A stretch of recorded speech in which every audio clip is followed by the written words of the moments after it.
పవన్ కళ్యాణ్ గారిని ఎమ్మెల్యేకి తక్కువ, కార్పొరేటర్కి ఎక్కువ అన్నట్టు మాట్లాడటం మీకు ఏమనిపిస్తుంది? ముందు ఏంటంటే పవన్ కళ్యాణ్ గారి గురించి మాట్లాడే అర్హత జగన్మోహన్ రెడ్డికి ఉందో లేదో తెలుసుకోవాలండి. పవన్ కళ్యాణ్ గారు గత ఎన్నికల్లో ఒకవేళ ఓడిపోయి ఉంటే ఉండొచ్చు, కానీ ఆయన ఓడిపోయినా చాలా హుందాగా వ్యవహరించారు. ఈయనకలాగా రోడ్డు ఎక్కేసి లేదంటే ఈ విధంగా నోటికి వచ్చినట్టు మాట్లాడి కార్పొరేటర్కి ఎక్కువ, ఎమ్మెల్యేగా తక్కువ అని అనడానికి అసలు జగన్మోహన్ రెడ్డి అసెంబ్లీలో ఉన్నాడా, శాసనసభలో ఉన్నాడా? ఒక శాసనసభ్యుడిగా ఎన్నికైన జగన్మోహన్ రెడ్డి మాట్లాడాల్సిన మాటలు కాదు. తోటి శాసనసభ్యుడిని గౌరవించడం అనేది కనీస ధర్మం. శాసనసభలో ఉండి ఒక శాసనసభ్యుడు కాదు అని అంటానికి జగన్మోహన్ రెడ్డికి ఉన్న రైట్ ఏంటి? తర్వాత ఇంకోటి ఏంటంటే నాకు ప్రతిపక్ష హోదా కావాలంటాడు. ఆయన కార్పొరేటర్కి ఎక్కువ, ఎమ్మెల్యేకి తక్కువ. సార్ ఇదే మాట అన్నాం, ప్రజల దగ్గరికి వెళ్ళి పిఠాపురం ప్రజల దగ్గరికి వెళ్ళి జనాల మధ్యలో ఉంచుకొని అదే మాట మాట్లాడమనండి. మాట్లాడగలిగే దమ్ము జగన్మోహన్ రెడ్డికి ఉందా?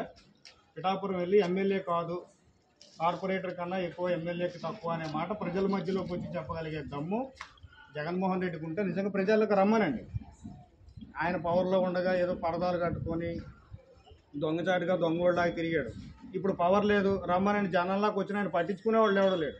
వాళ్ళ పార్టీ కార్యకర్తలు కూడా ఈ రోజున జగన్మోహన్ రెడ్డిని పట్టించుకునే స్థితిలో లేదు. కాబట్టి ఆయన మానసిక పరిస్థితి బాగోలేదు. అందుకే పిచ్చేకి ఏదో మాట్లాడుతున్నాడు. అలాంటి విషయాలు ఏదో పట్టించుకోవాల్సిన అవసరం లేదనుకుంటున్నాను.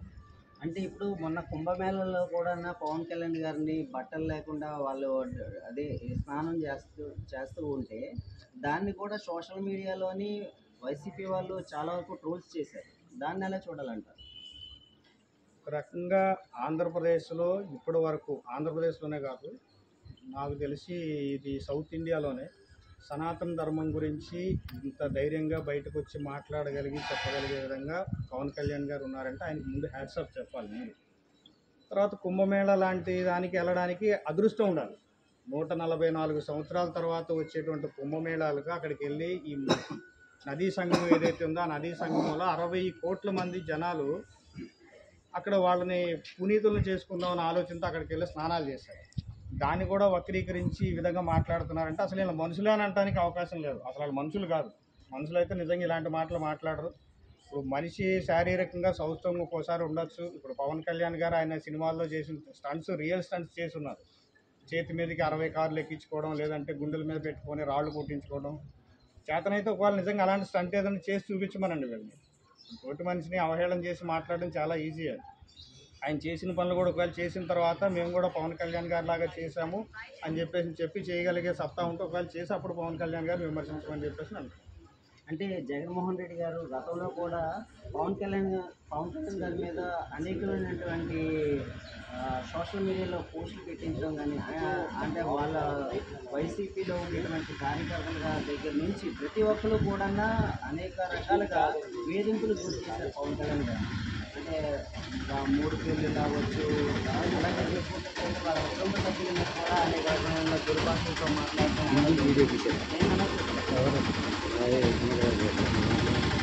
ఇక్కడ మనం వైసీపీ సోషల్ మీడియా గురించి మనం మాట్లాడుకునేటప్పుడు వాళ్ళకి తీసుకోలేదు.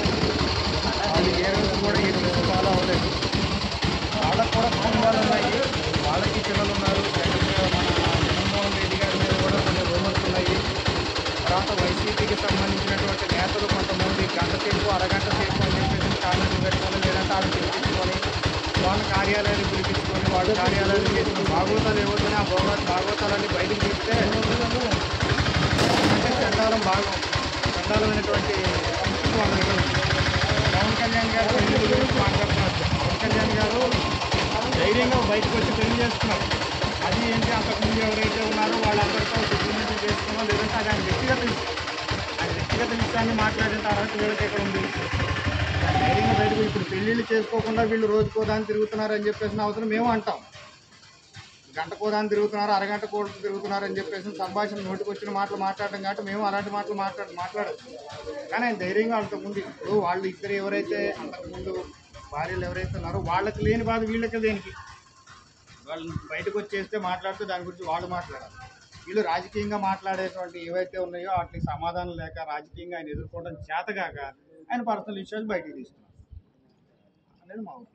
అంటే జగన్మోహన్ రెడ్డి ఇప్పుడు ఉన్న పరిస్థితుల్లో మళ్ళీ ఓటీసీ గెలిపిస్తారంటారా జనాలు? జగన్మోహన్ రెడ్డికి పులివెందుల్లో కూడా గెలవడానికి నెక్స్ట్ టైం అవకాశం లేదని అనుకుంటున్నాము. యాక్చువల్గా మొన్నే పులివెందుల్లో ఓడిపోతారని చెప్పేసి అనుకున్నాము. ఇంకా నెక్స్ట్ టైం అయితే ఆ ఓట్లు కూడా పడవు. పులివెందుల్లో కూడా ఆయన గెలవరు. ఒకవేళ గెలిచినా ఆయన ఒక్క సీటే వస్తుంది. మిగతా ఇప్పుడన్నా 11 వచ్చినాయి, రేపు పొద్దున ఆయన ఒక్కడే ఎమ్మెల్యేకి వచ్చి అడుగు కూర్చుంటారేమో. దేనికోసం అంటే ఆయన ఎవరైతే ఉన్నారో వాళ్ళ సొంత చెల్లికి వాళ్ళ అమ్మకి న్యాయం చేయలేని మనిషి ఈరోజు జనాల్లో ప్రజల్లో కూడా విపరీతంగా ఆయన మీద అసహ్యం అనేది ఒకటి వచ్చేసింది. ఆ విషయం ఆయనకి ఇంకా అర్థం కావట్లేదు. ఎందుకోసం ఓటమి దెబ్బ నుంచి ఇంకా ఆయన కోలుకోవాలి. ఆంధ్రప్రదేశ్ ప్రజలు ఆయనకి ఏదైతే ఇచ్చారో ఆ ఓటమి దెబ్బ, ఆయన ఇంకా ఆ ఓటమి దెబ్బ నుంచి ఇంకా బయటకు కోలుకోలేదు. ఆయనకి ఏమీ అర్థం కాని పరిస్థితుల్లో ఉన్నారు.